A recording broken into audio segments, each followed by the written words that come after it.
मसिदगी customer अतैसु ऐसु लौगे हाइदुना लाउनरक्लमी मतमसिदा debit की मचेना वखल अमा खलमी यून सेन फैमिली की सूस ग्रांड होटल ना लैरिबा इंसांग नपी अदु डेबिट की ओइरिबा जाला हाइदुना मथा साना वखन खंदुना लैखिरमी मतमसिदा बनाउ नुपी एलिसना नखोइना लैगनी हाइदुना तौरिबा थबी असी अमदा $50 ने असुक तांग थबी असिबु नखोइबु लैखिगद्रा हाइदुना हाइरखिरमी कस्टमर सिंगना एलिस की वादु ताबदा थबी अमदा $50 पी हाइबा हाइरदुना ngaktunasु लैखिरमी एलिसना अमु मखोइना नखोइदा फ्रॉड तौदुना मयामना योनरिबा रेतगी महांग हेंजन योलिबा ममल असिदबु नखोइबु लैखिगद्रा हाइदुना अमुकसु हाइरखिरमी रोस्ट अमु डेबिट की मचन मनाउसिंगदा ngasaiदगी नखोइना डेबिटा हंजिन ननाउ निपानी नबुंगनि हाइदुनसु हाइजरी अदुगा नखोइना nganthorokliba tauthorokliba नबुंग अमदा नौपा अमदा चटकदब लिचट नते लियांगसेन फैमिली असिदी थक्सी खसी नाइदबा खक्त नतना फिबम यामना चारमदरे हाइरमलगा कस्टमर सिंगदा ओनसिलक्तुना मयाम करीमता पाखत पीखिगनु हाइरदुना डेबिट ने योलिबा थबी असी अतोपन योनरिबा अदुगुमलबा इचम चमलबा थबी नते मसिदी महाउ लैबा खक्त नतना अमृत चेलबा अदुगुमलबा थबीनी अदुना महांगना योलिबा ममल असी थबी असीगा चानै हाइदुनसु हाइरखिरमी कस्टमर सिंगनसु रोज की वादु ताबदा हानदगी मखोइना डेबिट के अदुम लैदुना लापनिना थाजखिरमी अदुगु एलिसटी हाइनरिबु वफम असिदा यानिंगदरदुना येतुना अदुम लैरमी थबीबु चक मानबसिदा मसिदबु करीबु खेनगदौरिबनो महाक अखोइगे इबुंग ओइजरबसु मयामदा नमथाक तौरिबसिदी अखोइना सुक्या याबा ngamloi हाइदुना हाइरखिरमी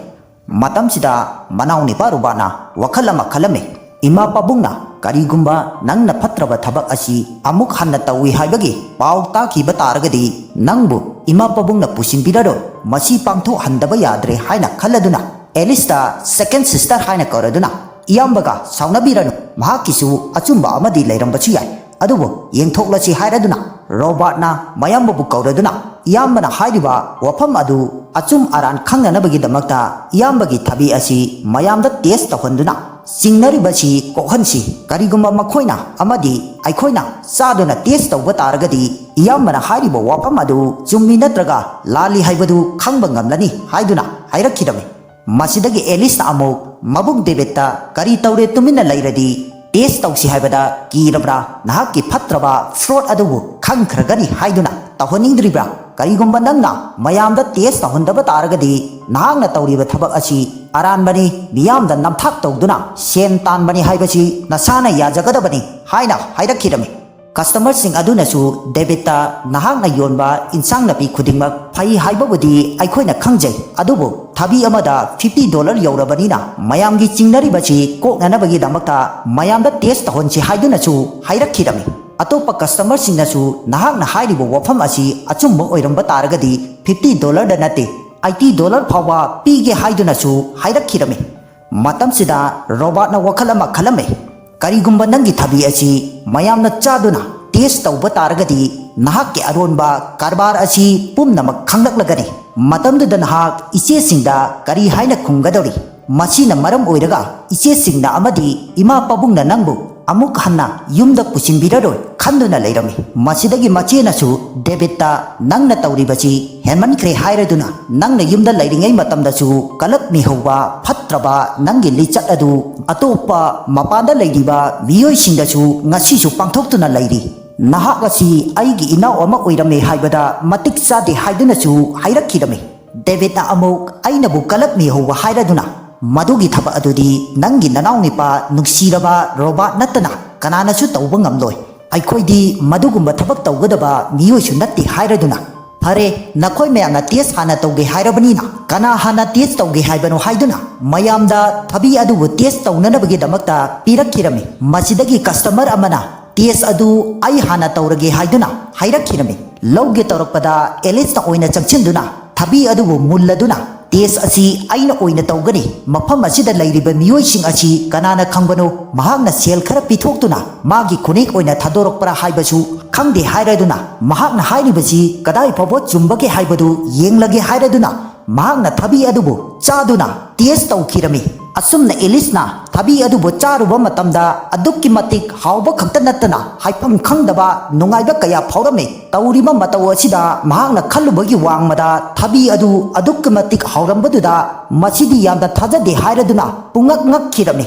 Davidsu mahakki matawduda noktuna leirami masidagi Elisna asuk hauba thabi asidi amukta chakhidri thabi asi charubadagi aigi hakchang chokthaduna leirambadusu haujikti tekhatkre masida sunattana haifang khangdaba nungaiba kayasu phawi haidunasu hairakhirami Robartna amuk isena hairibachubu asengbra haidunasu hanglaklami Elisnasu asengbani hairaduna masigi thabi asidagi hena hauba ngasi phauba amukta chakhidri haidunasu hairakhirami masidagi customer sing adunasu Eliski wadu tabada harauraduna aikhoisu tes khara tawge haidunasu hairaklami masidagi Davidnasu kari dawgi yaroi dawribano hairaduna tes tahonkhirami customer sing aduna magi thabi amabam laukhatnaduna saduna tes tawruba matamda adukki matik haifam khangdaba nungaiba kaya phawbuda natana adukki matik thabi adu hauramkhirami masidagi customer sing asina nahangna thabi amada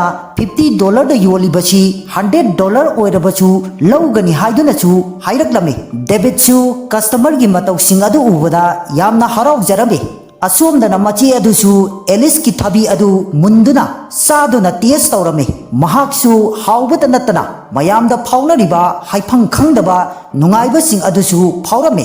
masidagi machena Davidna hairiba wa asidi achumma oiramle haiduna khanduna leiringai matamda Elisna machigi thabi adu amu oktri haiduna munduna amuk chakirame taunariba mataw asida Robertsu asengbra achumbra haibadu yenglage haiduna thabi ama lakhatuna mahangnasu chaduna yenglame asumna chaduna yengluba matamda mayamda taunariba maduga chap manana mangondasu haifang khangdaba nungaibaga loinana adukki matik thabi adu haurambaduda masidi tasengna thajade haiduna hairakhirame masidagi mahakki matawduda machena kari tawrabage haiduna hanglaklame adubu Davidna oina kumlaklame karibu oiruni hairaduna aibu mangnanaba chinbada mai paktabaduda pakhatpa oiramgani haiduna hairaklami Robartna amu macheda onsilaktuna iyamba Davidti hungangaduda sel karisu paiba nati aduga mahangna asuk quality leiba mahau leiba yensang napi asibu karamna tharamgadoribano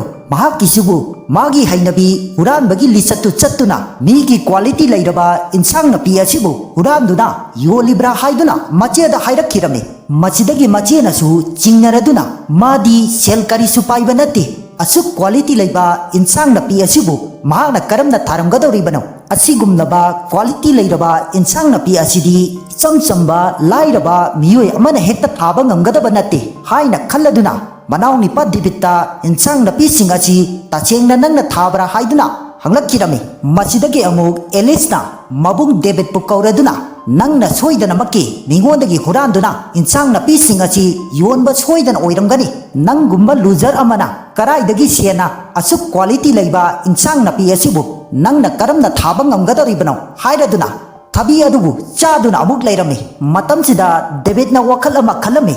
Robert ki wahi amana makoi pumnamangna thajaraduna achung aran khangdana aibu huranbagi iral amuk sibire makoigi asigumba matawsida aina yum aduda karamna changadoribano yamna pharabani aina makoigi family dagi thoraklibasi haina khalladuna machin manaw singda amuk hairakhirame karigumba nakoina aigi insang napi asi ningondagi huranduna mafam asida yonbani hairagadi proof piduna police pu kauduna aibu phalo ai mafam asidagi lengdana laibige haiduna haikirami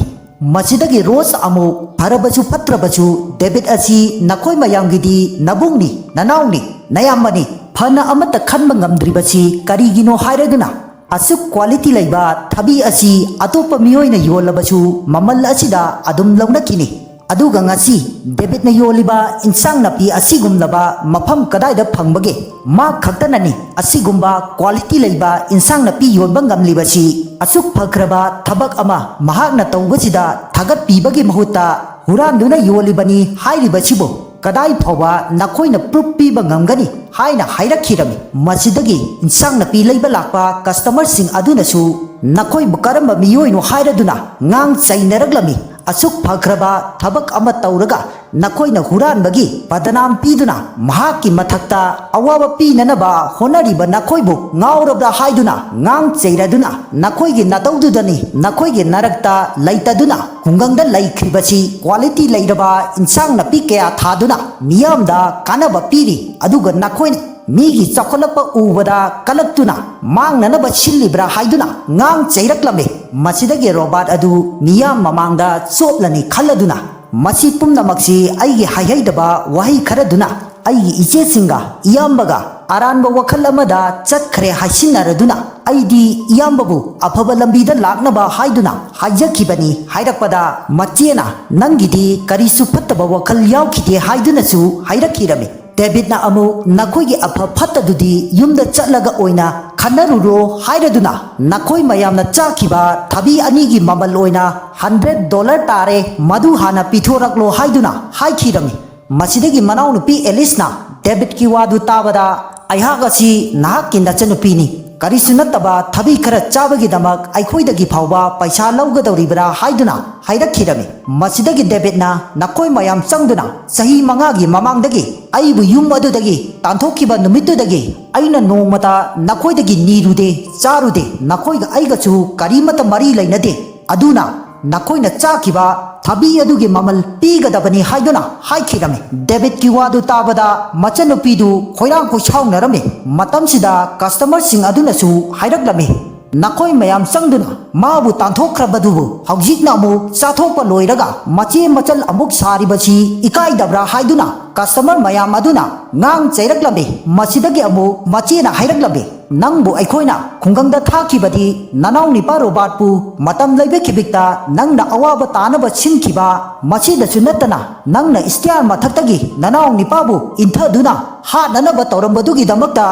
matam khara gyan tarakchanaba haiduna khungangda thakibani masi pumnamaksi nangi nara natabra haiduna hairakhirame David amuk aigi iral karamna oigadoribano hairaduna thawdo aduda thokiba sil adu amuk ulaklame matamsida robotna mayamba David ta Liangsen family gi property pumnamak ai khaktagi oiragadabani hairaduna mache khoi lairigai matamda mahakpu David na inthu rakpa saraduna stiar adudagi mathanda on thachinarakhirame tauriba mataudu ubada David na intharakpani khalladuna mache sing adu pakhanna khirame masidagi David pu mache singna ngang chairame nangna karigidamakta nanau nipa robot pu stardagi intharibano haiduna ngang chaibada David na machi pumnamak aina tawba natte asengba pumnamak hairaba phawa mache singna nachin thiriba karigino haiduna phubi chaibikiba adu ningsing laglame masidagi David na macheda hairaklame aina tawba thabakta nakoina karida singthabi khrage karidabu thajabibage aduga robotna haiba matamdadi achum aran thidaba makai mit khoijillaga mana bu hairadi nakoidi adum thajaba natra aigi wabuna nakoina tabidaba makai aibu aranba tahankiba natra hairakpada Elisa amu nangna hairibasidi robotna istiadagi onthakibadu nangna natte masa mathanta nangonda badanam pinanabagi damakta onthabani hairibra numit adu aikhoisu khangi mafam aduda aikhoisu lairibani kanana chumbi kanana lali haibasi aikoi loina khanglabani masida nangna amu nachin thiduna robota badanam piri nathanta sum khungangda laikhibasida kalaktuna robota amu badanam piribra haina hairaklame masidagi David na wa adu tabada nogladuna nakoina hairibasidi achum aran khangdaba makai ichene haiduna nakoina haiba khakta tau haiba natra hairaduna mahakna pairiba thabi aduna Elista kange tawraklame masidagi Elis adu pakhaladuna aihak nahakki nanau nupini hairaduna aingonda phawba khut tharage hairibra haiduna hairaklame masidagi David na amu nungaitraduna thabi adubu makhada thamnaduna nakoiga onsinaraga karibu kanagadoribano nakoina chakiba thabi adugi paisa adu piramlaga chatkhro adu orabadi nakoida khutchu thabiroi hairaklame masidagi Elisna amok ibunge haibada yamna lemjadi hairaduna aikhoidagi phawba paisa niba ngammi hairaklame Davidna amok इज्जतना पुक थनबा याबा नते पैसा याउद्रबदी चरा हेनबा ताबा हाइरदुना नखोइगे पैसा असि case ओइना पीगे हाइब्रा नत्रगा scan तौदुना कापके हाइब्रा कापो हाइदुना हाइखिरमे मसिदगी एलिसनासु scan तौदुना पैसा अदु काप्तुना लौजरो हाइरदुना अखोइना गसी थिरकलिबा इंसांग नापी योनबा मियोय अदु फंगबा तारगदी एक्सक्लूसिव डीलर लौदुना अखोइगी लियांगसेन फैमिलीगी सेंस होटलगी सप्लायर ओहंदुना अखोइगी होटल दी अदुकी मति चौखलनी मतमदुदा करिगुंबा नंगना कप्तुना नीबदी लाकनुको हाइरदुना नंगना योलिबा इंसांग नापी असिदी करिसु नत्ते युनसेन फैमिलीगी चूज ग्रांड होटलना मंगोंदगी टोमेटो लौदुना हौजिक्ति मखोई होटलसु अदुके मतिक चौखटख्रे मखोइना हाना सप्लाई ओइनद्रिङैदा अखोइगा हाना सप्लाई ओइननबा लाकपनि हाइरखिरमे मतमसिदा डेभिडना वखल अमा खलमे मखोइना थिरक्लिबा युनसेन फैमिलीदा येनचांगना पिपिरिबा मियोय अदुदी अयहाकनि हाइबसि मखोइ खंद्रबा माले हाइना खल्लदुना नोकपेट तौदुना लैरमे मसिदगी रोबानसु सेकेंड सिस्टरना हाइरिबा वफम असि अचुंबनि हाइरदुना अखोइगी पबुंगनसु अयाबा पिरक्लबनि हाइरिबा मियोय अदुदा अहेनबा पैसा कया पिसिंदुना एक्सक्लूसिव सप्लाई ओहलबदी अखोइगी सेंस होटल दी अदुकी मतिक चौखलगनी करिगुंबा मसिना माइ पाकपा तारगदी अखोइगी पबुंगनसु सेंस होटल असि अइंगोंदा सिन्नरगलगनी करिगुंबा नंगना युमदा लैरंबा तारगदी सेंस होटल असि नंगोंदा पिरंबसु याबनी अदुबु नाहक हौजिक्ति उपाय लैरदोय हाइदुना हाइरखिरमे अदुबु डेभिडनादी वखन खल्लदुना करिगुंबा आइना याद्रगदी दाखोइना खल्लिबा वखल अदु करमना माइ पाकदौरिबनो हाइना खल्लदुना मबुंगनिंदा नोक्तुना लैरमे मसिदगी एलिसना अमु करि तौरे तुमिन्ना लैरदी हौजिक्तगी हौना पाखटपा हौरब्रा हाइरदुना हौजिक्ति मतम हेले करिगुंबा नंगना युमदा लाक्लबसु सेंस होटल दी पबुंगना नंगुंबा पांगदबा अमददी सुक्पी पीरोय हाइदुनसु हाइरखिरमे मतम सिदा युनसेन फैमिलीगी चूज ग्रांड होटल की मैनेजर अदु डेविड पु कौदुना संगसिलगलमे मसिदगी मैनेजरना नाहकी टोमेटो अदु लैरिब्रा हाइरदुना ngasisu aina loina लौरगदबनी हाइरदुना हाइरखिरमे मसिदगी डेविड की मचेना चूज ग्रांड होटल की मैनेजर बु उरुबदगी अमदी महागना हाइरक्लिबा वहाई अदुगी मतुंगिना युनसेन फैमिलीना लौरिबा इंसांग नपी अदुदी डेविडगी ओइरमले हाइदुना हाइरखिरमे मसिदगी डेविडनसु नखोइना थिरक्लिबा इंसांग नपी योनबा मियोय अदु अयहाकनि हाइरदुना करिमनदुना हाइरक्लमे मसिदगी एलिसु मखोइना ngang sakhibatsing adu khanjiluraga अखोइना थिरक्लिबा मियोय असिदी यामना थाजदना इबुंग डेविड ओइरमले हाइदुना मथा साना डेविड पु येंदुना मचिंद मुरुम मुरुम सोंदुना लैखिरमे मखा ताबदी मथंगी एपिसोड अमु मियेंग तामिनसी ngasiगी ओइनादी मतांग असिदा लोइसिनजगे लोइना चैनल असिबु सब्सक्राइब तौदबा यावरगदी सब्सक्राइब तौसिनबिरमो चैनल असिबु सपोर्ट तौबीबु ओइना मसिना मरम ओइरगा मखा ताना वीडियो सेंबा मतमदा अइंगोंदसु थौना अमा ओइननबगीदमक्ता करिगुंबा ड्रामा असिदा वहाई वतादा असोइबा अहेनबा अवाटपा यावरगसु अपंगबनी खंदुना ngakpinaba haidunasु अमुक हन्ना इकोकनोना खुरुमदुना हाइजरी मसी हाइरगा मयामदगी काइननबा अमुक हन्ना खुरुमजरी।